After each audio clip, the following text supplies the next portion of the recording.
Hello, good evening. എല്ലാ പ്രേക്ഷകർക്കും prime ടൈമിലേക്ക് സ്വാഗതം.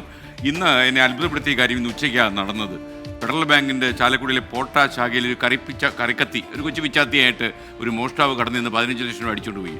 വലിയ സൗകര്യങ്ങളുണ്ട്, സെക്യൂരിറ്റി ഉണ്ടെന്ന് പറഞ്ഞ ഫെഡറൽ ബാങ്ക് ശാഖയിലാണ് ഒരു കൊച്ചു പിച്ചാത്തിയായിട്ട് 15 ലക്ഷം രൂപ അടിച്ചു മാറ്റാനായിട്ട് ഒരു മോഷ്ടാവ് കടന്നത്. അപ്പോൾ ഇത്രയും ആളുകൾ ജോലി ചെയ്യുന്ന ഒരു സ്ഥാപനത്തിൽ ഒരു കൊച്ചു പിച്ചാത്തി മതിയോ ഇത്രയും വലിയ മോഷണം നടത്താൻ?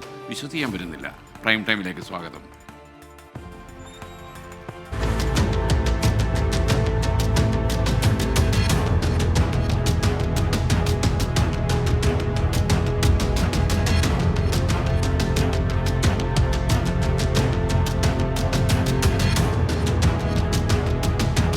$47 ലക്ഷം ക്യാഷ് കൗണ്ടറിൽ അവർ കെട്ടുകെട്ടായിട്ട് വെച്ചിരുന്നതാണ്. അതിൽ നിന്ന് 3 ബണ്ടിൽ മാത്രം എടുത്ത് ആണ് പോയിരിക്കുന്നത്.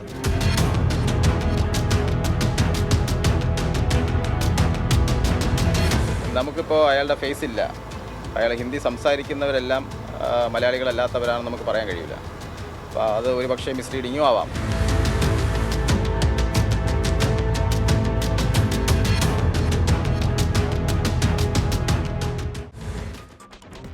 പ്രിയപ്പെട്ട പ്രേക്ഷകർക്ക് വീണ്ടും സ്വാഗതം. എല്ലാവർക്കും പ്രൈം ടൈമിലേക്ക് ഒരിക്കൽ കൂടി സ്വാഗതം. ഇന്ന് പട്ടാപ്പകൽ നട്ടുച്ചയ്ക്ക് ആൾക്കാർ കൂടുന്ന ഒരു കവലയിലുള്ള ബാങ്കിലാണ് മുഖംമൂടി ധരിച്ചെത്തിയ ഒരു കൊടും കുറ്റവാളി കവർച്ച നടത്തിയത്. കയ്യിലൊരു കറിക്കത്തി മാത്രമേ ഉണ്ടായിരുന്നുള്ളൂ. ബാങ്കിനുള്ളിലേക്ക് കയറിയ ആയുധധാരി എന്ന് പറയുമ്പോൾ ബി കെയർഫുൾ, ഒരു കൊച്ചു പിച്ചാത്തി മാത്രമേ ഉള്ളൂ. ജീവനക്കാരെ മുഴുവൻ ബന്ദിയാക്കി ഒരു മുറിയിൽ കൊണ്ട് പൂട്ടിയിട്ടു. ക്യാഷ് കൗണ്ടർ പൊളിച്ച് 15 ലക്ഷം രൂപ കവർന്നു. ഇത്തരുണത്തിൽ നമ്മൾ ഓർക്കേണ്ട കാര്യം 47 ലക്ഷം രൂപ കെട്ടിൽ നിന്നാണ് 15 ലക്ഷം രൂപ അത്യാവശ്യമുള്ള പൈസ മാത്രം എടുത്തുകൊണ്ട് ഉദാര മനസ്കനായ മോഷ്ടാവ് കടന്നു കളഞ്ഞത്. ബാങ്കിലെ ഒട്ടുമിക്ക ജീവനക്കാരും ഉച്ചഭക്ഷണം കഴിക്കാൻ പുറത്തുപോയ സമയത്താണ് ഇയാൾ കൊള്ള നടത്താൻ അവസരം കണ്ടെത്തിയത്. എല്ലാം മുൻകൂട്ടി പ്ലാൻ ചെയ്ത് നടപ്പിലാക്കി നല്ല സൂപ്പർ പരിപാടിയായിരുന്നു. കവർച്ച നടത്തിയ കുറ്റവാളിക്കായി നാടിളക്കി പോലീസ് ഇപ്പോൾ തെരച്ചിൽ നടത്തുന്നു. പ്രതി കടന്നു കളഞ്ഞത് എങ്ങോട്ടാണ്? ഏതാണ്ട് എറണാകുളം ജില്ലയിലേക്ക് അയാൾ കടന്നു എന്നുള്ളതാണ് നമുക്ക് മനസ്സിലാക്കാൻ കഴിയുന്നത്. അതായത് ഈ മുഖംമൂടി ധരിച്ച ഈ മോഷ്ടാവ് കേൾക്കാൻ വേണ്ടി ഞാൻ പറയുകയാണ്, താങ്കൾ പോലീസിൻ്റെ വലയിലാണ്. ഒറ്റയ്ക്കെത്തിയ ഈ മുഖംമൂടിധാരിക്ക് ആരെങ്കിലും സഹായികളുണ്ടോ? ഇയാളുടെ യാത്ര എങ്ങോട്ടൊക്കെയായിരുന്നു? അങ്ങനെ ഒട്ടേറെ ചോദ്യങ്ങൾ ബാക്കിയാകുന്നു. മാത്രമല്ല, നട്ടുച്ചയ്ക്കൊക്കെ ഇത്തരമൊരു മോഷണം ഒരു ബാങ്കിൽ കയറി നടത്താൻ ഒറ്റയ്ക്കൊരാളിന് കഴിയുമോ? ഇങ്ങനെ ചോദ്യങ്ങൾ പിന്നെയും കൂടിക്കൊണ്ടിരിക്കുകയാണ്. നമുക്കതിനൊക്കെ ഉത്തരം കണ്ടെത്തേണ്ടതുണ്ട്. എനിക്ക് തോന്നുന്നത് ഒരുപക്ഷേ നമ്മൾ ഈ പ്രൈം ടൈം അവസാനിക്കുന്നതിന് മുമ്പ് തന്നെ പോലീസ് ഇയാളെ വലയിലാക്കിയിട്ടുണ്ടാകും എന്നാണ് ഞാൻ പ്രതീക്ഷിക്കുന്നത്. കാരണം CCTV ദൃശ്യങ്ങളിലൊക്കെ ഇയാളുടെ ചിത്രങ്ങൾ പതിഞ്ഞിട്ടുണ്ട്. ഇയാളുടെ യാത്രയുടെ കൂടുതൽ വിവരങ്ങളൊക്കെ തന്നെ പോലീസ് ശേഖരിച്ചു കഴിഞ്ഞു. അപ്പോൾ പ്രിയപ്പെട്ട മോഷ്ടാവേ, തനിക്ക് എല്ലാ ആശംസകളും നേരുന്നു. അല്പസമയത്തിനകം താൻ അകത്താകും. പ്രിയപ്പെട്ട പ്രേക്ഷകർക്ക് പ്രൈം ടൈം വിത്ത് SKNലേക്ക് സ്വാഗതം.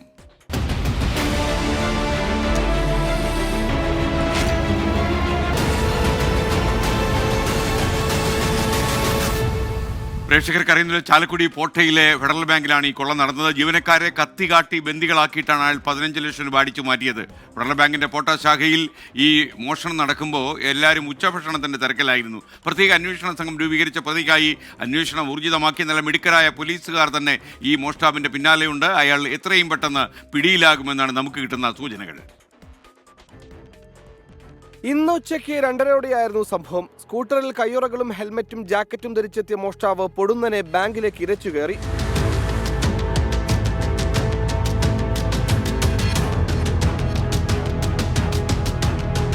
ഭക്ഷണ ഇടവേള ആയതിനാൽ ഭൂരിഭാഗം ജീവനക്കാരും ഭക്ഷണമുറിയിലായിരുന്നു. ബാങ്ക് മാനേജർ ഉൾപ്പെടെ 2 പേർ മാത്രമായിരുന്നു പുറത്തുണ്ടായിരുന്നത്. ഇവരെ മോഷ്ടാവ് കത്തികാട്ടി ഭീഷണിപ്പെടുത്തി.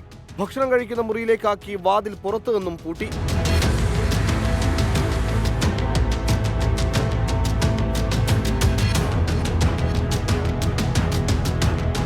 ശേഷം ക്യാഷ് കൗണ്ടറിലെത്തിയ മോഷ്ടാവ് കൗണ്ടർ പൊളിച്ച് പണം കവർന്നു. കൗണ്ടറിൽ 45 ലക്ഷം രൂപ ഉണ്ടായിരുന്നുവെങ്കിലും 5 ലക്ഷം വീതമുള്ള 3 കെട്ടുകളാണ് മോഷ്ടാവ് കവർന്നത്.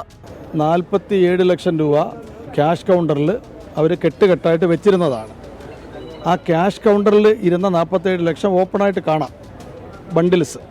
അതിൽ നിന്ന് 3 ബണ്ടിൽ മാത്രം എടുത്ത് ആണ് പോയിരിക്കുന്നത്. തൃശൂർ റൂറൽ SP ഉൾപ്പെടെയുള്ള വൻ പോലീസ് സംഘം ബാങ്കിലെത്തി CCTV ദൃശ്യങ്ങൾ ഉൾപ്പെടെ പരിശോധിച്ചു. മോഷ്ടാവ് ഹെൽമറ്റ് വെച്ച് കയ്യുറ ധരിച്ചതിനാൽ ജീവനക്കാർക്കും പോലീസിനും ആളെ തിരിച്ചറിയാനായിട്ടില്ല. ഡോഗ് സ്ക്വാഡും വിരലടയാള വിദഗ്ധരും ഉൾപ്പെടെയുള്ളവർ തെളിവുകൾ ശേഖരിച്ചിട്ടുണ്ട്. മോഷണശേഷം മോഷ്ടാവ് എറണാകുളം ഭാഗത്തേക്ക് രക്ഷപ്പെട്ടതായി പോലീസിന് വിവരം ലഭിച്ചിട്ടുണ്ട്. നമുക്കിപ്പോൾ അയാളുടെ ഫേസ് ഇല്ല. അയാൾ ഹിന്ദി സംസാരിക്കുന്നവരെല്ലാം മലയാളികളല്ലാത്തവരാണെന്ന് നമുക്ക് പറയാൻ കഴിയില്ല. അപ്പോൾ അത് ഒരു പക്ഷേ മിസ്ലീഡിങ്ങും ആവാം. അപ്പോൾ നമ്മൾ അങ്ങനെ ഒരു ആദ്യമേ തന്നെ ഒരു ഡിസിഷൻ എടുത്ത് പോകുന്നതിനകത്ത് അർത്ഥമില്ല. പ്രദേശത്തെ CCTV ദൃശ്യങ്ങൾ, റെയിൽവേ സ്റ്റേഷൻ, ബസ് സ്റ്റാൻഡുകൾ, ദേശീയപാത എന്നിവിടങ്ങൾ കേന്ദ്രീകരിച്ച ചാലക്കുടി പോലീസ് അന്വേഷണം ഊർജിതമാക്കി. ബാങ്കിനെ കുറിച്ച് വ്യക്തമായ മുൻപരിചയമുള്ള വ്യക്തിയാണ് മോഷണം നടത്തിയതെന്നാണ് പോലീസിന്റെ നിഗമനം. പ്രത്യേക അന്വേഷണ സംഘം രൂപീകരിച്ച സംസ്ഥാനത്തിന് പുറത്തേക്കും അന്വേഷണം വ്യാപിപ്പിക്കുകയാണ് പോലീസ്. ചാലക്കുടിയിൽ നിന്ന് ക്യാമറാമാൻ ബിനേഷ് ബാബുരാജിനൊപ്പം സൂരജ് സജി, 24. ചാലക്കുടിയിൽ മോഷണം നടത്തിയ പ്രതി എറണാകുളം ജില്ലയിലേക്ക് കടന്നു എന്നാണ് ഏറ്റവും ഒടുവിൽ ലഭിക്കുന്ന വിവരം. അങ്കമാലി പെരുമ്പാവൂർ റൂട്ടിൽ നിന്ന് നിർണായകമായ ചില CCTV ദൃശ്യങ്ങൾ പോലീസിന് കിട്ടിയെന്നും സൂചന വരുന്നു. കൂടുതൽ വിവരങ്ങളുമായി ഈ മോഷണം നടന്നതിന് ശേഷം ഈ വാർത്തകളെ കൃത്യമായി പിന്തുടർന്ന് ഞങ്ങളുടെ തൃശ്ശൂരിലെ പ്രതിനിധി സൂരജ് സജി തത്സമയം ചേരുന്നു. പ്രൈം ടൈമിലേക്ക് സ്വാഗതം സൂരജ് സജി. ഈ മോഷ്ടാവിനെ എത്രയും പെട്ടെന്ന് അകത്താക്കട്ടെ എന്നാണ് നമ്മുടെ ആശംസ. കാരണം ഈ പട്ടാപ്പകലെ ഒരു കൊച്ചു കരിക്കത്തിയുമായിട്ട് ഇറങ്ങുന്ന ഒരു മോഷ്ടാവിന് ഒരു ബാങ്ക് കൊള്ളയടിക്കാമെന്ന് വരുന്നത് നമ്മുടെ നാടിന് തന്നെ നാണക്കേടാണ്. പറയൂ. തീർച്ചയായും ഇത് വലിയ നാണക്കേട് തന്നെയാണ് നാടിനുണ്ടാക്കിയിരിക്കുന്നത്. ഏതാനും മാസങ്ങൾക്ക് മുൻപാണ് തൃശ്ശൂരിൽ 3 ATM കൗണ്ടറുകളിൽ അത് ഇതര സംസ്ഥാനക്കാരായ കൊള്ളക്കാർ കവർച്ച നടത്തിയത്. അതിനുശേഷം ഈ ബാങ്കിന്റെ സെക്യൂരിറ്റി സംവിധാനങ്ങളൊക്കെ വിപുലപ്പെടുത്തണമെന്ന് പോലീസ് നിർദ്ദേശം നൽകിയതാണ്. പക്ഷേ അങ്ങനെ നിർദ്ദേശം നൽകിയ ഒരു ജില്ലയിലാണ് ആ ബാങ്കിന് മുന്നിൽ ഒരു കാവൽക്കാരൻ പോലും ഉണ്ടായിരുന്നില്ല എന്ന ലജ്ജിപ്പിക്കുന്ന വിവരം പുറത്തു വരുന്നത്. അവിടെ ഒരു സെക്യൂരിറ്റി ജീവനക്കാരൻ പോലും ഉണ്ടാകാതെ പോയതാണ് ഈ ബാങ്കിനകത്ത് കയറി ഇയാൾക്ക്, ഈ മോഷ്ടാവിന് ഒരു കറിക്കത്തി കാട്ടി 15 ലക്ഷം രൂപ കവരുന്നതിലേക്ക് സാഹചര്യം ഒരുക്കിയതെന്നുള്ളതാണ് പോലീസ് കണ്ടെത്തിയിരിക്കുന്നത്. പക്ഷേ കൃത്യമായ മുൻപരിചയം ഈ ബാങ്കിനെ കുറിച്ച് പ്രതിക്കുണ്ട്. അതിന്റെ അടിസ്ഥാനത്തിൽ തന്നെയായിരുന്നു മോഷണം. 3 മിനിറ്റ് മാത്രമായിരുന്നു ഈ മോഷണം നീണ്ടു നിന്നത്. 10 സെക്കൻഡ് കൊണ്ട് ഇയാൾ ഈ തുക കൈക്കലാക്കി. അതായത് ഈ ക്യാഷ് കൗണ്ടർ പൊളിച്ച് അതിനകത്തുനിന്ന് ഇയാളുടെ മുന്നിൽ 47 ലക്ഷം രൂപയുണ്ടായിരുന്നു. പക്ഷേ 5 ലക്ഷം രൂപ വീതമുള്ള 3 കെട്ടുകൾ ബാഗിലാക്കിയ ശേഷം ഈ പ്രതി മടങ്ങുകയായിരുന്നു. അതുകൊണ്ട് തന്നെ ഈ പ്രതി സ്ഥിരം മോഷണം നടത്തുന്ന ഒരു വ്യക്തിയല്ല എന്നുള്ളതാണ് പോലീസിന്റെ നിഗമനം. അയാൾ എന്തെങ്കിലും ഒരു ആവശ്യം മുന്നിൽ കണ്ടുകൊണ്ട് നടത്തിയ ഒരു മോഷണം. പക്ഷേ ബാങ്കിനെ കുറിച്ച് മുൻപരിചയം, കൃത്യമായ ധാരണയുണ്ട്. 2 to 2:30 ഈ ഉച്ചഭക്ഷണം കഴിക്കാൻ അവിടുത്തെ ജീവനക്കാർ പോകുന്നത്. അതോടൊപ്പം തന്നെ ഈ ഭക്ഷണം കഴിക്കാൻ പോകുന്നവർ ഈ ഓഫീസിന് പുറകിൽ ഒരു പ്രത്യേക സ്ഥലമുണ്ട്, ആ ഭാഗത്താണ് ഇവർ ഇരിക്കുന്നത്. ഇതെല്ലാം മനസ്സിലാക്കി വന്ന പ്രതിയാണ് കൃത്യമായ ഒരു കറിക്കത്തി കാട്ടിക്കൊണ്ട് ഭീഷണിപ്പെടുത്തി, രണ്ടുപേരെ ഭീഷണിപ്പെടുത്തി ഈ പണം കവർന്ന് പട്ടാപ്പകൽ അവിടെ നിന്ന് കടന്നു കളഞ്ഞു. എന്തായാലും ഇതുമായി ബന്ധപ്പെട്ടുകൊണ്ട് അതിനുശേഷം പോലീസ് ഊർജിതമായ അന്വേഷണത്തിലേക്ക് കടക്കുന്നു. റേഞ്ച് DIG ഹരിശങ്കർ അടക്കം ഇവിടെ എത്തി പരിശോധന നടത്തുന്നു. പ്രത്യേക അന്വേഷണ സംഘത്തെ രൂപീകരിക്കുന്നു. ഇതിൽ പോലീസിന് ലഭിച്ചിരിക്കുന്ന ഏറ്റവും പുതിയ ലീഡ് എന്ന് പറയുന്നത് അങ്കമാലിയിൽ നിന്ന് കാലടി പെരുമ്പാവൂർ റൂട്ടിലേക്ക് ഈ പ്രതി സഞ്ചരിക്കുന്നതിന്റെ CCTV ദൃശ്യങ്ങൾ പോലീസിന് ലഭിച്ചു എന്നുള്ളതാണ്. അതുകൊണ്ട് തന്നെ ഈ പ്രതി MC റോഡ് വഴി പോകുന്നതിനുള്ള ഒരു സാധ്യതയാണ് പോലീസ് കാണുന്നത്. കൂടുതൽ ഇടങ്ങളിലേക്ക്, അതായത് മൂവാറ്റുപുഴ അടക്കം കേന്ദ്രീകരിച്ചുകൊണ്ട് കൂടുതൽ പരിശോധനകളിലേക്ക് പോലീസ് കടന്നിരിക്കുന്നു. ചാലക്കുടിയിൽ നിന്നുള്ള പോലീസിന്റെ പ്രത്യേക അന്വേഷണ സംഘം ഇപ്പോൾ തന്നെ ഈ മേഖലയിൽ ക്യാമ്പ് ചെയ്യുന്നുണ്ട്. ഇപ്പോൾ എനിക്ക് പിന്നിൽ കാണാം SP അടക്കം, ഞാൻ നിൽക്കുന്നത് ചാലക്കുടി പോലീസ് സ്റ്റേഷനിലാണ്. SP അടക്കം ഇപ്പോഴും ഇവിടെ ക്യാമ്പ് ചെയ്തുകൊണ്ടാണ് ഈ കേസ് അന്വേഷിച്ചുകൊണ്ടിരിക്കുന്നത്. എന്തായാലും അധികം വൈകാതെ പ്രതിയെ പിടിക്കാൻ കഴിയുമെന്ന ആത്മവിശ്വാസത്തിൽ തന്നെയാണ് പോലീസ് ഉള്ളത്. Okay, thank you Sooraj Saji. എന്തായാലും പോലീസിൻ്റെ വലയിൽ കുരുങ്ങാനുള്ള സാധ്യത വളരെ കൂടുതലാണ്. പോലീസ് അന്വേഷണ വിവരങ്ങൾ ഇപ്പോൾ പുറത്തു വിടുന്നില്ല. നമുക്കും ഇയാളെ എത്രയും വേഗം പിടിയിലാകട്ടെ എന്നുള്ള ആഗ്രഹത്താലാണ്. നമുക്കും ചില വിവരങ്ങൾ കിട്ടിയിട്ടുണ്ടെങ്കിലും നമ്മളും അത് തൽക്കാലം ഈ മോഷ്ടാവ് രക്ഷപ്പെട്ട് കളഞ്ഞാലോ എന്ന് പേടിച്ച് നമ്മളത് പുറത്ത് പറയുന്നില്ല. കോട്ടയത്തൊരു പൊതുവേദിയിൽ കൊമ്പ് കോർത്ത MLAയും മുൻ MLAയും പൂഞ്ഞാർ MLA അഡ്വക്കേറ്റ് സെബാസ്റ്റ്യൻ കുളത്തെങ്കിലും മുൻ MLA PC ജോർജും തമ്മിലാണ് ഒരു വാക്പോരുണ്ടായത്. പൂഞ്ഞാർ തെക്കേക്കരയിൽ ഒരു സ്വകാര്യ ആശുപത്രിയുടെ ഉദ്ഘാടന ചടങ്ങിലായിരുന്നു ഈ കൊമ്പ് കോർക്കൽ. എനിക്ക് സൗകര്യമുള്ളതാണ് ഞാൻ പറയുന്നത്. എനിക്ക് അത് പറഞ്ഞാൽ മതി. അത് പറയേണ്ടത് അവരെ ഉള്ള തസ്തികയേക്കാൾ അധികം ഒരു തസ്തിക വേണമെന്നുണ്ടെങ്കിൽ ആ തസ്തികയ്ക്ക് വേണ്ടിയിട്ട് ഗവൺമെന്റ് സാങ്ഷൻ വേണം. അതിനാണ് നിവേദനം കൊടുത്തത്. അത് വിമർശിക്കാൻ നമുക്ക് വേറെ വികസന വേദി ഉണ്ടാക്കാം. ഇത് ആശുപത്രിയുടെ ഉദ്ഘാടനം, ഇവിടെ അതിന്റെ കാര്യം പറഞ്ഞു പോകും കേട്ടോ. എല്ലായിടത്തും വർത്താനം പറയുന്നത് ഇവിടെ എനിക്ക് ആവശ്യമുണ്ട്. പൂഞ്ഞാറ് ഗവൺമെന്റ് ആശുപത്രി 2 ഡോക്ടർമാരെ കിട്ടിയപ്പോഴാന്ന് ഞങ്ങൾക്ക് ആഗ്രഹമുണ്ടെന്നേ. അത് തന്നോടുള്ള വേറെ ആരോടാ പറയുന്നത്? അത് പഞ്ചായത്തിന്റെ കീഴിലുമല്ല, അത് വേണം ചെയ്യാൻ. വേദി ഇതല്ലല്ലോ, അത് പറയാനുള്ള വേദി ഇതല്ലല്ലോ. 7 ഡോക്ടർമാരുണ്ടായിരുന്നു. ഇത് ആശുപത്രി ഉദ്ഘാടനം ഇങ്ങനെ പാലിയേറ്റീവിന്റെ കാര്യം പറയാനോ? അത് പറയാൻ ലൈസൻസ് ഇല്ലെങ്കിൽ പിന്നെ വർത്താനം പറയുന്നു. ഒരു MLAയോട് നിവേദനം നടത്താൻ ഇതുപോലെ അവസരങ്ങളെ കിട്ടുള്ളൂ, കൈ കിട്ടണ്ടേ? അതുകൊണ്ടാണ് പറയാതിരിക്കാൻ പറ്റുന്നത്.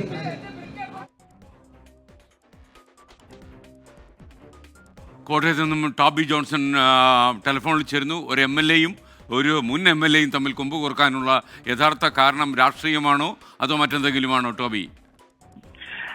SKN എന്തായാലും കഴിഞ്ഞ തെരഞ്ഞെടുപ്പിൽ PC ജോർജ് സെബാസ്റ്റ്യൻ കുളത്തിങ്കലിനോടാണ് പരാജയപ്പെട്ടത്. അന്നു മുതൽ ഇവർക്കിടയിൽ അസ്വാരസ്യങ്ങൾ ഉണ്ടായിരുന്നു.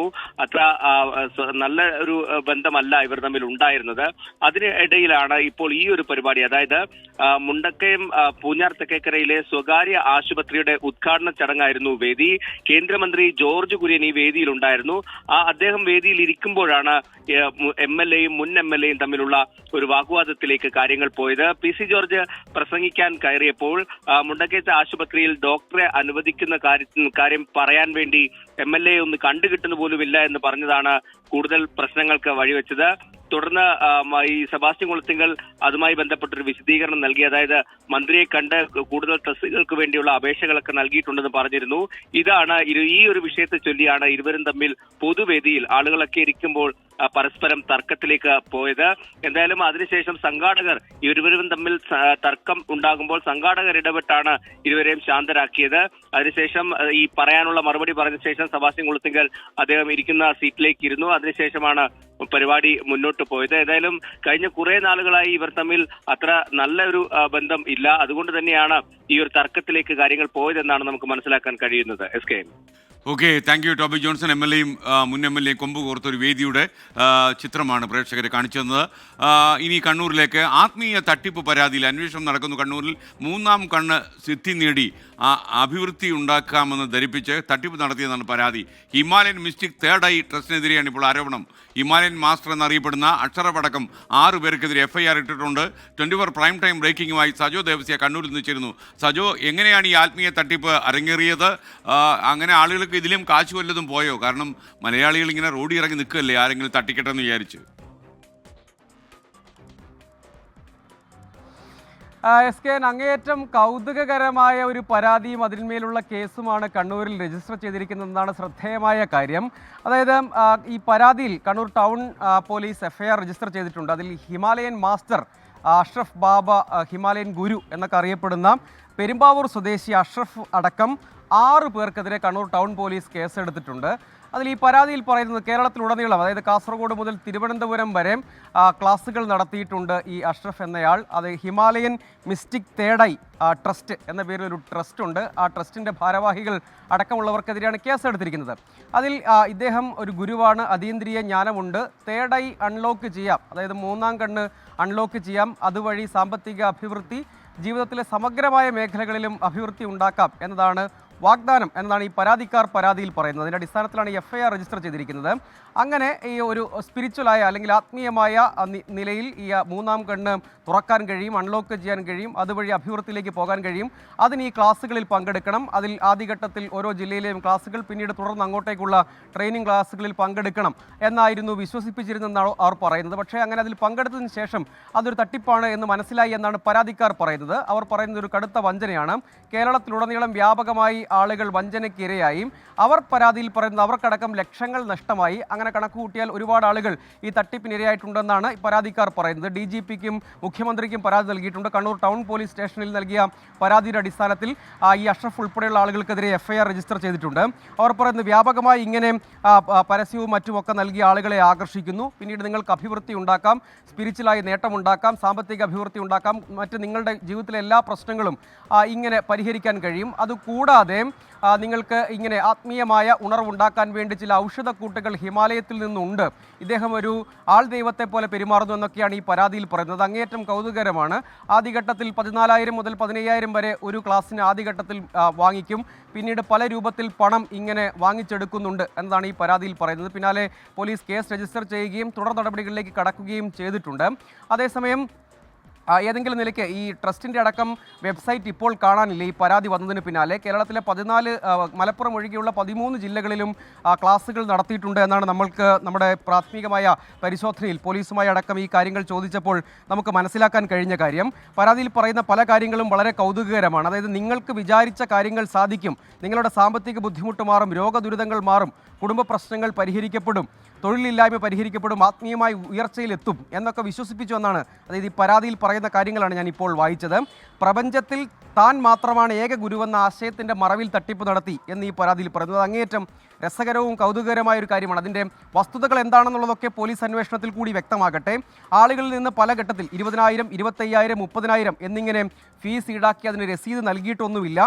ഒപ്പം ഈ നേരിട്ട് കണ്ട്, അതായത് ഈ ഗുരുവിനെ നേരിട്ട് കണ്ട് അനുഗ്രഹം വാങ്ങുന്നതിനായി പ്രത്യേക തുക ഈടാക്കിയിട്ടുണ്ട്. കേരളത്തിലുടനീളം ഹോട്ടലുകൾ വാടകയ്ക്കെടുത്ത് ഇത്തരത്തിൽ ക്ലാസ്സുകളും ഈ അനുഗ്രഹ പരിപാടികളും നടന്നിട്ടുണ്ട് എന്ന് ഈ പരാതിയിൽ പറയുന്നു. അതടക്കമുള്ള കാര്യങ്ങളാണ്. അതുകൂടാതെ ഒരു റിട്ടയർഡ് ഫോറസ്റ്റ് ഉദ്യോഗസ്ഥനടക്കമുള്ള സമൂഹത്തിലെ ഉന്നത നിലകളിലുള്ള ആളുകൾ ഇതുമായി സഹകരിച്ചിട്ടുണ്ട്, ഈ ട്രസ്റ്റിൻ്റെ ഭാഗമാണ് എന്നൊക്കെ ഈ പരാതിയിൽ ചൂണ്ടിക്കാണിക്കുന്നുണ്ട്. ഇത് കൂടാതെ പറയുന്നൊരു കാര്യം, ഈ ഫോറസ്റ്റ് ഉദ്യോഗസ്ഥരുടെ ഒരു പരിപാടിയിലടക്കം ഇദ്ദേഹം പങ്കെടുത്തിട്ടുണ്ട്. അങ്ങനെ വരുമ്പോൾ അതും ശ്രദ്ധേയമായ ഒരു കാര്യമാണ്. അങ്ങനെ കൗതുകകരമായ കുറേയധികം കാര്യങ്ങൾ പറയുന്നുണ്ട്. ഇദ്ദേഹം പെരുമ്പാവൂർ സ്വദേശിയാണ്. കെ അഷ്റഫ് കരുവള്ളി എന്നാണ് ഇദ്ദേഹത്തെ പരാതിയിൽ വിശേഷിപ്പിക്കുന്നത്. പക്ഷേ ഇദ്ദേഹം ഗുരു അഷ്റഫ് ബാബ എന്ന പേരിലൊക്കെയാണ് അറിയപ്പെടുന്നത്. പക്ഷേ ഈ പരാതിയിലെ കാര്യങ്ങളൊക്കെ അങ്ങേയറ്റം കൗതുകരമാണ്. പരാതിയുടെ അടിസ്ഥാനത്തിൽ ഏതായാലും കണ്ണൂർ ടൗൺ പോലീസ് കേസെടുത്തിട്ടുണ്ട്.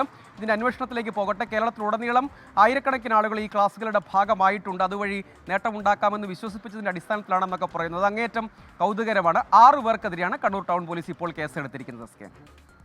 Okay, thank you Sajo Devasya. എന്തായാലും ഇത്തരം തട്ടിപ്പ് സംഘങ്ങളെ കയ്യാമം വയ്ക്കാൻ ഒരു നിമിഷം പോലും നമ്മൾ അമാന്തിച്ചുകൂടാ. PC ദിലീപ് പറയുന്നു, കേരളത്തിൽ എന്തൊക്കെയോ സംഭവിക്കുന്നു, സർക്കാർ ആകെ പകച്ചു നിൽക്കുന്നത് പോലെയുണ്ട്. പൊതുജനം സഹകരിച്ചാൽ മാത്രമേ നമുക്ക് കേരളത്തെ തിരിച്ചുപിടിക്കാൻ കഴിയൂ.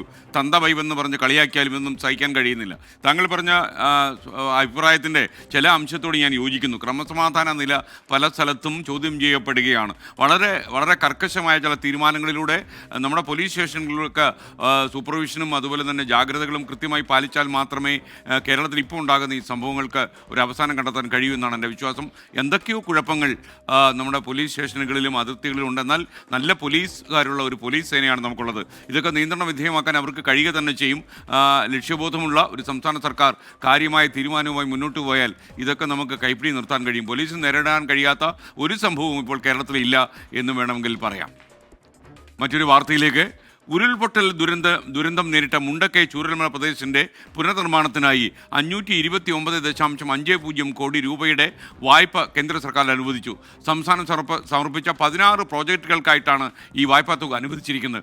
ഈ സാമ്പത്തിക വർഷം തന്നെ ഈ പൈസ ചെലവഴിക്കണമെന്ന നിർബന്ധ ബുദ്ധിയോടെ തന്നെയാണ് ഈ വായ്പ അനുവദിച്ചിരിക്കുന്നത്. 1.5 മാസം കൊണ്ട് ഇത്രയധികം തുക ചെലവഴിക്കാൻ കഴിയുമോ എന്ന ചോദ്യം അവശേഷിക്കുന്നു. ഇത് തീർത്തും അപ്രായോഗികമാണ് എന്ന് ധനമന്ത്രി KN ബാലഗോപാൽ പറഞ്ഞു കഴിഞ്ഞു. 24 ബ്രേക്കിംഗ്. മുണ്ടക്കൈ ചൂരൽമല ഉരുൾപൊട്ടൽ ദുരന്തത്തിന് ഇരയായവരുടെ പുനരധിവാസത്തിന് 2,000 കോടി രൂപയുടെ സഹായം പ്രതീക്ഷിച്ചിരുന്ന കേരളത്തിനാണ് 529.5 കോടി രൂപയുടെ വായ്പ ലഭിച്ചത്. സർക്കാർ തയ്യാറാക്കി സമർപ്പിച്ച 16 പ്രൊജക്റ്റുകൾ തന്നെയാണ് വായ്പയായിട്ടാണെങ്കിലും പണം അനുവദിച്ചത്. സഹായം ലഭിക്കുന്ന പദ്ധതികൾക്ക് തുല്യമായ മറ്റു പദ്ധതികൾ പാടില്ല എന്നീ നിബന്ധനകളോടെയാണ് കേന്ദ്ര സർക്കാർ വായ്പ നൽകിയിരിക്കുന്നത്. മൂലധന നിക്ഷേപ സഹായത്തിൽ ഉൾപ്പെടുത്തിയാണ് വായ്പ അനുവദിച്ചത്. മൂലധന നിക്ഷേപ സ്കീമിലെ വായ്പകൾക്ക് പലിശയില്ല. 50 കൊല്ലം കൊണ്ട് തിരിച്ചടച്ചാൽ മതി. ഈ മാസം 11-നാണ് വായ്പാ സഹായം അനുവദിച്ച് കേന്ദ്ര ധനമന്ത്രാലയം സംസ്ഥാന ധനകാര്യ അഡീഷണൽ ചീഫ് സെക്രട്ടറിക്ക് കത്തയച്ചത്. 24 പുറത്തുവിട്ട വാർത്തയിൽ ധനമന്ത്രി KN ബാലഗോപാൽ പ്രതികരിച്ചു. ഇത്രയും തുക മാർച്ച് 31-നകം കൊടുക്കുക എന്ന് പറഞ്ഞു കഴിഞ്ഞാൽ വല്ലാത്തൊരു ബുദ്ധിമുട്ടുള്ള കാര്യമായിരിക്കും. സാധാരണ നിങ്ങൾക്കെല്ലാം ഊഹിക്കാം എത്ര ചെറിയൊരു തുകയായപ്പോൾ ഇതിനകത്ത് ചെയ്യുന്നതിൻ്റെ ഒരു ബുദ്ധിമുട്ടുണ്ട്. പക്ഷേ അത് പ്രായോഗികമായിട്ട് എങ്ങനെയാണ് അതിൻ്റെ UC കൊടുക്കുക തുടങ്ങിയ കാര്യങ്ങൾ നമ്മൾ ആലോചിക്കുന്നുണ്ട്. ടൗൺഷിപ്പിലെ പൊതുകെട്ടിടങ്ങളുടെ നിർമ്മാണം, റോഡുകളും പാലങ്ങളും നിർമ്മിക്കൽ, ദുരന്ത മേഖലയിലെ പുഴയുടെ ഒഴുക്ക് ക്രമീകരിക്കൽ, സ്കൂൾ കെട്ടിടത്തിന്റെ പുനർനിർമ്മാണം തുടങ്ങിയ 16 പദ്ധതികൾക്കാണ് വായ്പാ സഹായം ലഭിച്ചിരിക്കുന്നത്. മുണ്ടക്കൈയിലെ സർക്കാർ LP സ്കൂളിന് സമീപത്തെ 8-ാം നമ്പർ പാലത്തിന്റെയും അപ്രോച്ച് റോഡിന്റെയും ചെലവൊഴികെ മറ്റെല്ലാ പദ്ധതികൾക്കും മുഴുവൻ തുകയും ലഭിച്ചു. സഹായം വായ്പയാക്കിയതിനെ കോൺഗ്രസ് വിമർശിച്ചു. ഞങ്ങൾ വായ്പയായി കുറേ വർഷം അങ്ങ് നീട്ടിപ്പിടിച്ച് വായ്പ തരാം എന്നുള്ളതാണ്. അത് ഫെഡറലിസത്തിന് യോജിക്കുന്നതല്ല.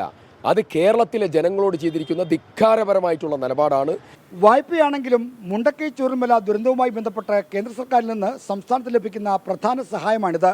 എന്നാൽ സമഗ്ര പുനരധിവാസ പദ്ധതിയുമായി ബന്ധപ്പെട്ട് കേരളം ആവശ്യപ്പെടുന്ന തുക ഇനിയും കേന്ദ്ര സർക്കാർ അനുവദിച്ചിട്ടില്ല. R. ശ്രീജിത്ത്, 24, തിരുവനന്തപുരം.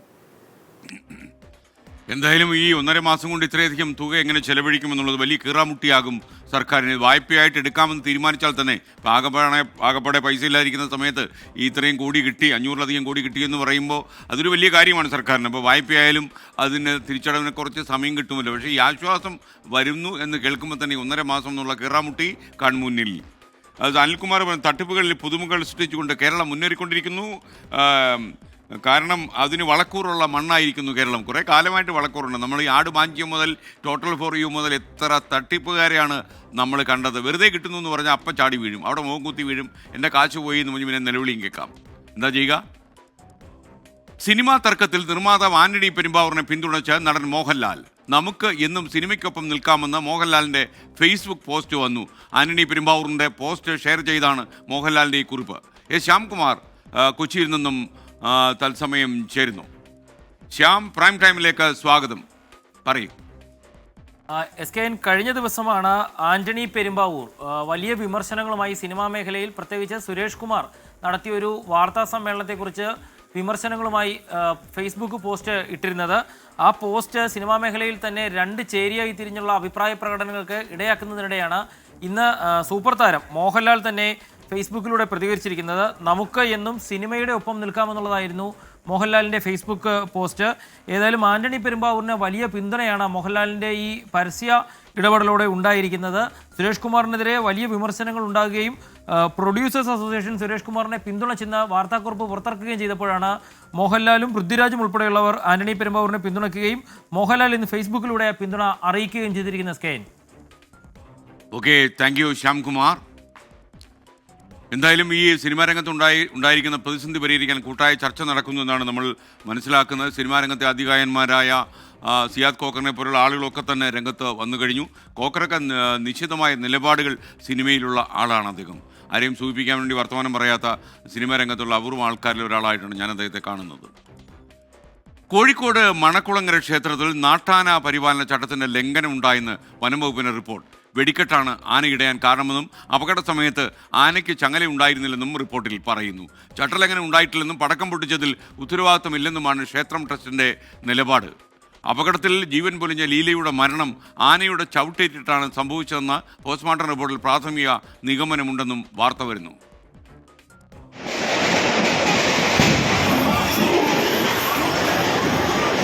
അപകടത്തെ സംബന്ധിച്ച അന്വേഷണ റിപ്പോർട്ട് ഫോറസ്റ്റ് കൺസർവേറ്റർ ആർ കീർത്തി, ADM മുഹമ്മദ് റഫീഖ് എന്നിവരാണ് സർക്കാരിന് സമർപ്പിച്ചത്. നാട്ടാന പരിപാലന ചട്ടത്തിന്റെ ലംഘനം, അപകട കാരണം വെടിക്കെട്ട്, അപകട സമയത്ത് ആനയ്ക്ക് ചങ്ങലയിട്ടില്ല എന്ന കണ്ടെത്തലുകളാണ് റിപ്പോർട്ടിലുള്ളത്. കേസെടുക്കാൻ നിർദ്ദേശം നൽകിയെന്ന് വനം മന്ത്രി AK ശശീന്ദ്രൻ. കേസ് രജിസ്റ്റർ ചെയ്ത് അന്വേഷണം നടത്താനും ശിക്ഷാ നടപടി തീരുമാനിക്കാനും വ്യവസ്ഥിച്ചിട്ടുണ്ട്. ഈ നിയമത്തിൽ നടപടികൾ സ്വീകരിക്കാനുള്ള ശ്രമം ഇതിനകം തന്നെ ആരംഭിച്ചു കഴിഞ്ഞിട്ടുണ്ട്. റിപ്പോർട്ടിലെ കണ്ടെത്തലുകൾ തള്ളിയ ക്ഷേത്രം ട്രസ്റ്റ് ഭാരവാഹികൾ കേസെടുത്താൽ നിയമപരമായി നേരിടുമെന്നും അപകടത്തിന് കാരണമായി എന്ന് പറയുന്ന പടക്കം പൊട്ടിച്ചത് പൊതുജനങ്ങളാണെന്നും പ്രതികരിച്ചു. തീർച്ചയായും ഒരു ചട്ടലംഘനവും അവിടെ നടന്നിട്ടില്ല. കാരണം എല്ലാ പ്രിക്കോഷൻസും എടുത്തുകൊണ്ടാണ് നമ്മൾ ഈ ഉത്സവം ആരംഭിക്കുന്നത് മുതലേ ശ്രദ്ധിച്ചുകൊണ്ടാണ് നടത്തിക്കൊണ്ടിരിക്കുന്നത്. പടക്കം പൊട്ടിക്കുന്നത് ജനങ്ങളാണ്, ഞങ്ങളല്ല. ഈ ക്ഷേത്രമായിട്ടോ ക്ഷേത്രമായിട്ട് ബന്ധപ്പെട്ട സ്ഥലത്തോ പടക്കം പൊട്ടിയിട്ടില്ല. അപകടത്തിൽ ജീവൻ നഷ്ടപ്പെട്ട കുറുവങ്ങാട് സ്വദേശികളായ ലീല, അമ്മുക്കുട്ടിയമ്മ, രാജൻ എന്നിവരുടെ സംസ്കാരം വീട്ടുവളപ്പിൽ നടന്നു. കുറുവങ്ങാട് ടൗണിൽ നടന്ന പൊതുദർശന ചടങ്ങിൽ 100 കണക്കിന് ആളുകൾ അന്തിമോപചാരം അർപ്പിച്ചു. 24 കോഴിക്കോട്. നമ്മുടെ ജോസ് തോമസ് SKN, ശരിക്കും ആരാ പൊട്ടൻ, താങ്കളോ അതോ ഞങ്ങളോ?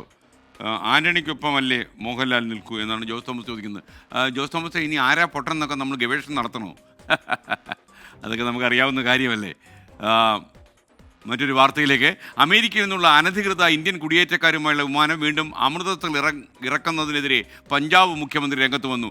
എന്ത് മാനദണ്ഡത്തിൻ്റെ അടിസ്ഥാനത്തിലാണ് അമൃതസർ തിരഞ്ഞെടുക്കുന്നതെന്ന് മുഖ്യമന്ത്രി ഭഗവന്ത് മാൻ ചോദിച്ചു. അമേരിക്കയിലെത്തിയ നരേന്ദ്രമോദിക്ക് ട്രംപ് നൽകിയ സമ്മാനം ഇതാണോ എന്നും പരിഹാസം. അച്യുതൻ ഡൽഹിയിൽ നിന്നും വിശദാംശങ്ങളുമായി ചേരുകയാണ്. അച്യുതൻ, പ്രൈം ടൈമിലേക്ക് സ്വാഗതം. എനിക്കും ഒരു സംശയം ഉണ്ടായിരുന്നു, ഇവരെന്തിനാണ് ഈ പഞ്ചാബ് തിരഞ്ഞെടുക്കുന്നതോ? ഇതിലെ യാത്രക്കാർ കൂടുതലും പഞ്ചാബും പരിസര പ്രദേശത്തുള്ള ആളുകളാണോ? നമ്മുടെ അന്വേഷണത്തിൽ എന്താണ് അച്യുതൻ മനസ്സിലാക്കിയത്?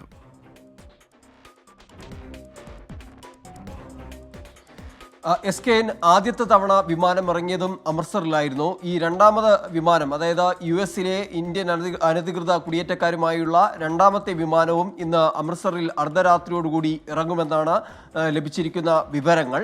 ഇതുമായി ബന്ധപ്പെട്ട സുരക്ഷ അടക്കം വർദ്ധിപ്പിച്ച ഒരു സാഹചര്യമുണ്ട്. മറ്റൊന്ന്, ഈ എത്തുന്നത് 119 കുടിയേറ്റക്കാരെന്നതാണ് ലഭിക്കുന്ന വിവരങ്ങൾ. അതിൽ 67 പേർ പഞ്ചാബിൽ നിന്നുള്ളവരാണ്. ഈ കണക്കുകൾ കൂടി വെച്ചുകൊണ്ടായിരുന്നു പഞ്ചാബ് മുഖ്യമന്ത്രി ഭഗവന്ത് മാൻ ഇതിനെതിരെ ഒരു വിമർശനം കേന്ദ്ര സർക്കാരിനെതിരെ ഉന്നയിച്ചത്. കാരണം ഈ ആദ്യത്തെ തവണയും രണ്ടാമത്തെ തവണയും എന്തുകൊണ്ടാണ് ഈ അമൃത്സർ തിരഞ്ഞെടുത്തത്? ഈ അലഹബാദ് പോലുള്ള അവിടങ്ങളിലേക്ക് ഈ വിമാനം ഇറക്കിക്കൂടെ എന്നൊരു ചോദ്യം അദ്ദേഹം ചോദിക്കുന്നുണ്ട്.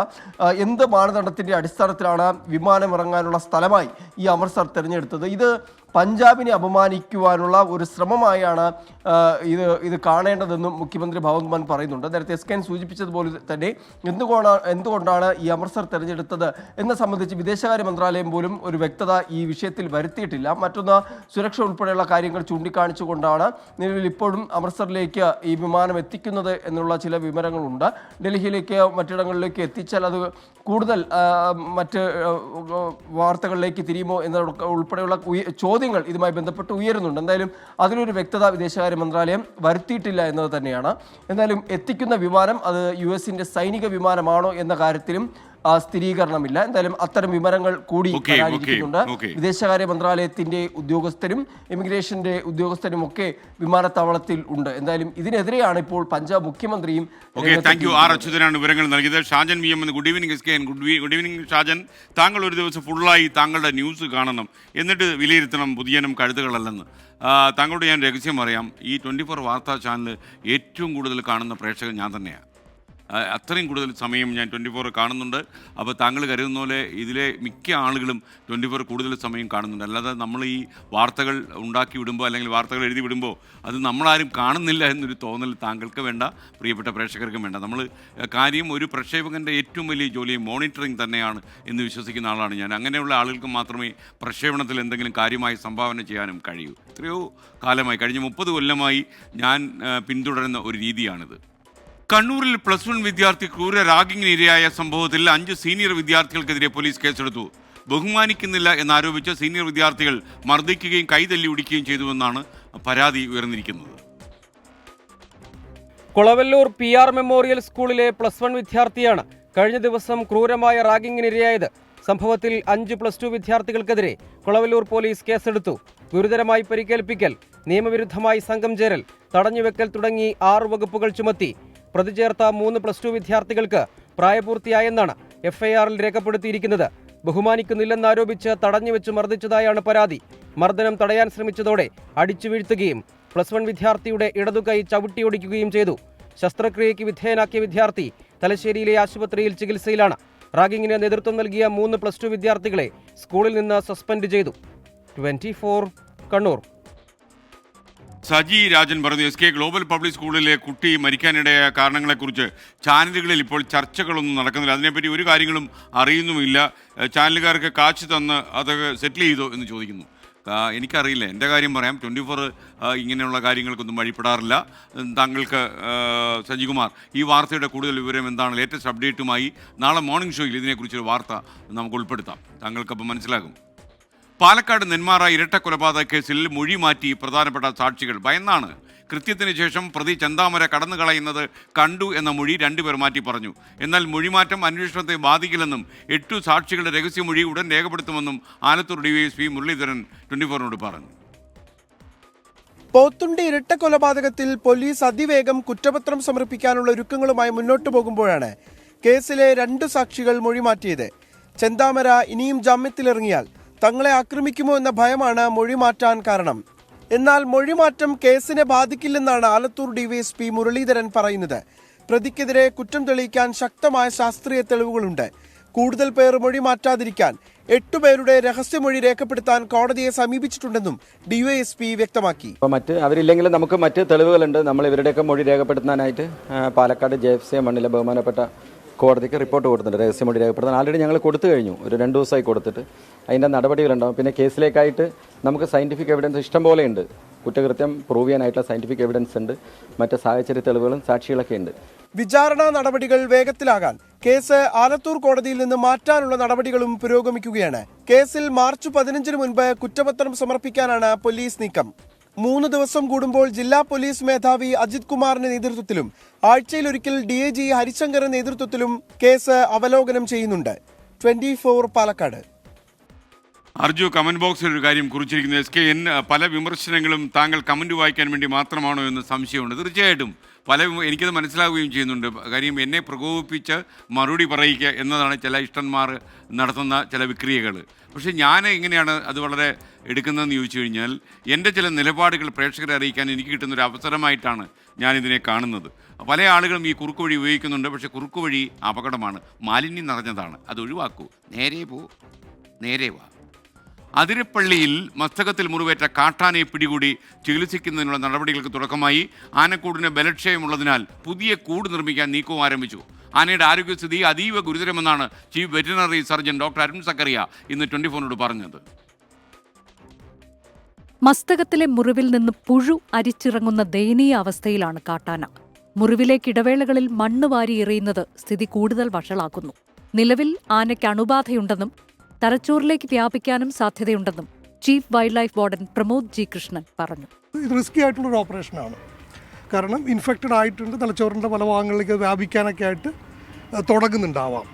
അപ്പോൾ അതുകൊണ്ട് ഒരു ട്രീറ്റ്മെൻറ്റ് നമുക്ക് നോക്കാം. ഒരു ക്യാപ്റ്റിവിറ്റിയിൽ നമുക്ക് ഒരുപക്ഷെ അതിന് പിടിച്ച് അതിനൊരു ക്യാപ്റ്റീവായിട്ട് എടുത്തിട്ട് ചിലപ്പോൾ ഒരു മാസത്തോളം നീണ്ടു നിൽക്കുന്ന ഈ മുറിവ് ഉണക്കണം. ആദ്യഘട്ടത്തിൽ മയക്കുവെടി വെച്ച് നൽകിയ ചികിത്സ ഫലപ്രദമാകാതെ വന്നതോടെ തുടർ ചികിത്സ അനിവാര്യമായി. ആനയുടെ ആരോഗ്യസ്ഥിതി മോശമായതിനാൽ വേഗത്തിൽ തന്നെ ചികിത്സ ആരംഭിക്കാനായിരുന്നു നീക്കം. മയക്കുവെടി വെച്ച് കോടനാട്ടെ ആനക്കൂട്ടിലെത്തിച്ച് ചികിത്സ നൽകുകയായിരുന്നു ലക്ഷ്യം. അരിക്കൊമ്പന് ചികിത്സ നൽകാൻ ഉദ്ദേശിച്ച് നിർമ്മിച്ച ആനക്കൂടിന്റെ ബലം പരിശോധിച്ചുവെങ്കിലും തൃപ്തികരമല്ലാത്തതിനാൽ ആനയെ പിടികൂടും മുൻപ് പുതിയ കൂട് നിർമ്മിക്കേണ്ടി വരും. നമ്മൾ പിടിക്കാനുള്ള പോസിബിലിറ്റി നോക്കുകയാണ്. അപ്പോൾ നമുക്കൊരു കൂടുണ്ട്, ആനക്കൂടുണ്ട്. അത് നമ്മളൊരു 1.5 വർഷം മുമ്പ് ഉണ്ടാക്കിയതാണ്. അപ്പോൾ അത് എങ്ങനെയാണ് അതിൻ്റെ കണ്ടീഷൻ നോക്കണം, അതിന് മെയിൻ്റെനൻസ് വേണം നോക്കണം. അതിനനുസരിച്ച് അത് ചെയ്യും. അത് കഴിഞ്ഞിട്ട് ആനയെ ഇൻസ്പെക്ട് ചെയ്യണം. ആനയുടെ ആരോഗ്യസ്ഥിതി അരുൺ സക്കറിയയും സംഘവും വിലയിരുത്തി. കൂട് നിർമ്മിക്കാൻ ആവശ്യമായ യൂക്കാലി മരങ്ങൾ മൂന്നാറിൽ നിന്നെത്തിക്കാൻ നടപടി തുടങ്ങിയിട്ടുണ്ട്. 24 തൃശൂർ. ചിറയിൽ മോഹൻ്റെ ഒരു കമന്റ് ബോക്സിലെ കമന്റ്, അതേപോലെ SKN ക്രൂരമായ റാഗിങ് ചെയ്ത ആളുകളെ, വിദ്യാർത്ഥികളെ എന്തിനാണ് സസ്പെൻഡ് ചെയ്യുന്നത്? ഇവരെ ഡിസ്മിസ് ചെയ്യണം, അല്ലെങ്കിൽ തിരിച്ചു വന്ന് വീണ്ടും ഇവർ ഈ പണി തന്നെ തുടങ്ങില്ലേ എന്ന് ചോദിക്കുന്നു.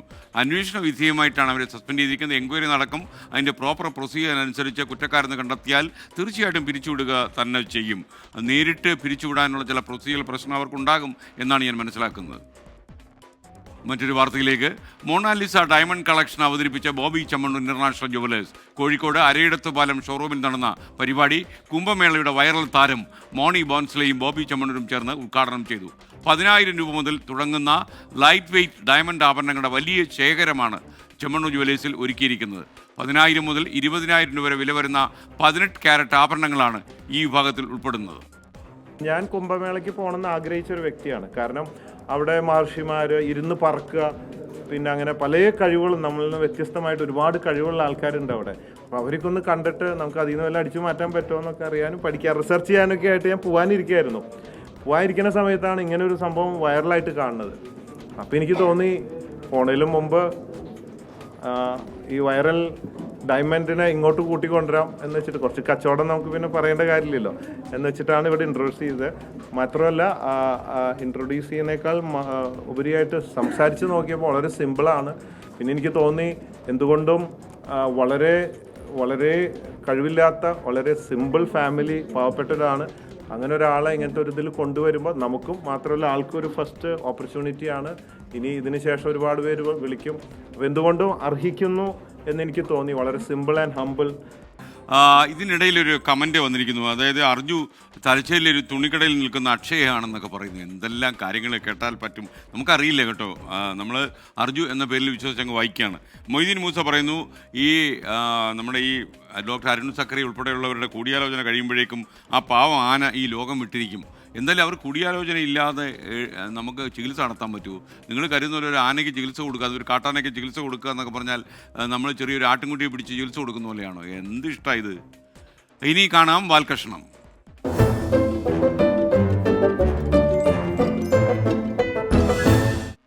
സ്വകാര്യ സർവകലാശാലയുടെ കാര്യത്തിൽ കേരളത്തിന് മാത്രം വിട്ടുനിൽക്കാൻ കഴിയില്ലെന്ന് CPI സംസ്ഥാന സെക്രട്ടറി ബിനോയ് വിശ്വം പറയുന്നു. ASFന്റെ സ്വകാര്യ സർവകലാശാലയ്ക്കെതിരെയുള്ള വിമർശനം നിലനിൽക്കെയാണ് CPI സംസ്ഥാന സെക്രട്ടറി നിലപാട് എടുത്തത്. ASF സ്വതന്ത്ര സംഘടനയാണ്, അതിന് സ്വതന്ത്ര നിലപാടും ഉണ്ടാകും. ഇക്കാര്യത്തിൽ ബിനോയ് വിശ്വത്തിന് സംശയമില്ല. സ്വകാര്യ സർവകലാശാല വരുമ്പോൾ സ്വതന്ത്ര നിലപാടെടുക്കുന്ന ആരെല്ലാം നിലപാടിൻ്റെ പേരിൽ ആരൊക്കെ സ്വതന്ത്രരാകും? കാണാം എം അഫ്സൽ തയ്യാറാക്കിയ വാൽകൃഷ്ണൻ. ബ്രൂവറിയുടെ വിഷയം ഉണ്ടായതുകൊണ്ട് സ്വകാര്യ സർവകലാശാലയുടെ കാര്യത്തിൽ CPIക്കാരെ ഒപ്പം കൂട്ടിയിട്ടാണ് തീരുമാനം എടുത്തത് എന്നാണ് തോന്നുന്നത്. ബിനോയ് പറഞ്ഞത് ഈ സംഗതി കേരളത്തിലേക്ക് വരട്ടെ എന്നാണ്. ഇഷ്ടത്തോടെ ആയിരിക്കാൻ വഴിയില്ല, ഇഷ്ടത്തോടെ അല്ലത്. വലിയ ഇഷ്ടമൊന്നുമില്ലെങ്കിലും ഇതിന്ന് വിട്ടു നിൽക്കാൻ കഴിയാത്തൊരവസ്ഥ എത്ര. അതുകൊണ്ട് തന്നെ കേരളത്തിന് പാടെ മാറി നിൽക്കാനകത്ത അവസ്ഥയുണ്ട്. വഴങ്ങരുത്. അപ്പോൾ ആ ഇഷ്ടക്കുറവൊക്കെ അങ്ങോട്ട് മാറ്റി വെച്ചിട്ട് സഹകരിക്കാൻ തീരുമാനിച്ചു. എന്തെല്ലാം തടസ്സങ്ങളുണ്ടെങ്കിൽ പോലും, ഇഷ്ടക്കുറവുണ്ടെങ്കിൽ പോലും ആ വഴിക്ക് നീങ്ങിയേ തീരൂ. എല്ലാ എസ്റ്റാബ്ലിഷ്മെന്റുകൾക്കും എതിരെയാണ് നമ്മുടെ യുദ്ധം. അങ്ങനെ നീങ്ങുമ്പോൾ നമ്മളെ നിലപാടൊന്നും മറന്നിട്ടില്ല എന്ന് അറിയിക്കാൻ വേണ്ടിയിട്ട് 1-2 അര നിലപാടിൻ്റെ കാര്യം മൂപ്പര് പറയുന്നുണ്ട്. അങ്ങനെ നീങ്ങുമ്പോൾ ഒരു LDF ഗവൺമെൻറ് പാലിക്കേണ്ട ഉത്തരവാദിത്വ ബോധം പാലിക്കാൻ ശ്രമിച്ചിട്ടുണ്ട് ഗവൺമെൻറ്. അതാണ് ഈ പറയുന്ന സംവരണം. അത് 100% ഞാൻ ഉറപ്പ് വരുന്നു. നിങ്ങൾ നേതാക്കന്മാർ തമ്മിൽ സീറ്റിംഗ് ആയി, പക്ഷെ നമ്മളെ വിദ്യാർത്ഥി സംഘടന ഇത് ശരിയല്ല എന്നാണ് പറയണത്. ഞാൻ ശരിയാണ്. അത് നിങ്ങൾ പറയും, പക്ഷെ AISFനെ വേറൊരു അഭിപ്രായമാണ്. തിരിച്ചാണ്. അല്ല നിങ്ങൾ പറയല്ലേ. ഒരു കാര്യം കാണിച്ചു തരട്ടെ നിങ്ങൾക്ക്. AISF ഇക്കാര്യത്തിൽ നിങ്ങളെ അഭിപ്രായത്തിനെതിരാണ് എന്ന് തെളിയിക്കുന്ന ഒരു കാര്യം കാണിച്ചു തരട്ടെ. അതാ അങ്ങോട്ടൊന്ന് നോക്കാണ്. അതാ ആ പോസ്റ്റ് ഒന്ന് വായിച്ചു നോക്കി. ഈ സമീപനത്തിൽ നിന്ന് സർക്കാർ പിന്നോട്ട് പോകണം, അത് പുനഃപരിശോധിക്കണം എന്നുള്ളതാണ് AISFന്റെ അഭിപ്രായം. ഇനി പറയും AISFന്റെ പോസ്റ്റർ കണ്ടിട്ട് നിങ്ങൾക്ക് എന്ത് തോന്നി? അതെല്ലാം വിദ്യാഭ്യാസ രംഗത്തുള്ള മൂല്യത്തകർച്ചയെ കാണിക്കുന്നത്. അല്ല, നിങ്ങൾ ഈ നേതാക്കൾക്ക് കിട്ടിയ മൂല്യം എന്തേ AISFന് കിട്ടാനത്? സാന്ദ്രത കുറഞ്ഞ ഭാഗത്ത് നിന്ന് കൂടിയ ഭാഗത്തേക്ക് ആ ഫ്ലോ ഉണ്ടാകൂ. പക്ഷെ സഖാവേ, നിങ്ങൾക്ക് കിട്ടിയ ആ ഫ്ലോ ഉണ്ടല്ലോ, അത് ഇക്കാര്യത്തിൽ AISFന് കിട്ടിയിട്ടില്ല. തിരിച്ചാണെങ്കിൽ ശാസ്ത്രം തെറ്റാണ്. അങ്ങനെയാണെങ്കിൽ ശാസ്ത്രത്തെ നമുക്ക് തെറ്റിക്കണ്ട. AISFന് CPI ആയിട്ട് ഒരു ബന്ധമില്ല എന്ന് അങ്ങോട്ട് പറയാം അല്ലേ? AISF അടക്കമുള്ള ഒരു സംഘടനയും CPIയുടെ വാലല്ല. അത് വരട്ട് തത്വവാദമാണ്. അതാണ് AISFന്റെ കാഴ്ചപ്പാടും CPIയുടെ കാഴ്ചപ്പാടും ഇക്കാര്യത്തിൽ മോരും മുതിരയുള്ള പോലെയാണ്. ഇടതുപക്ഷ വിദ്യാർത്ഥി പ്രസ്ഥാനത്തിന് വ്യക്തമായ കാഴ്ചപ്പാട് വേണം. അതെ, മുന്നണിയിലുള്ള പ്രമുഖന്മാർ നിലപാട് മാറ്റുമ്പോൾ അത് അംഗീകരിക്കാൻ കഴിയണം. അതല്ലെങ്കിൽ ഇടതുപക്ഷ മൂല്യമുള്ള വിദ്യാർത്ഥി സംഘടനയെന്ന് അംഗീകരിക്കാൻ ഇച്ചിരി ബുദ്ധിമുട്ടുണ്ട്. അതുകൊണ്ട് ഇടതുപക്ഷ വിദ്യാർത്ഥി പ്രസ്ഥാനത്തിന് ഇടതുപക്ഷ മൂല്യങ്ങളെ ഉയർത്തിപ്പിടിക്കാനും അവയ്ക്ക് വേണ്ടി നിലകൊള്ളാനുമുള്ള കടമയുണ്ടെന്നാണ് ഞങ്ങളുടെ ബോധ്യം. ആ കടമ AISFന്റെ നിലപാടിനോട് കാട്ടുമോ അതോ മുന്നണിയുടെ നിലപാടിന് വേണ്ടിയിട്ട് AISFന്റെ കടമ മാറ്റി നിർവഹിക്കുമോ എന്നൊക്കെ കാത്തിരുന്ന് കാണാം.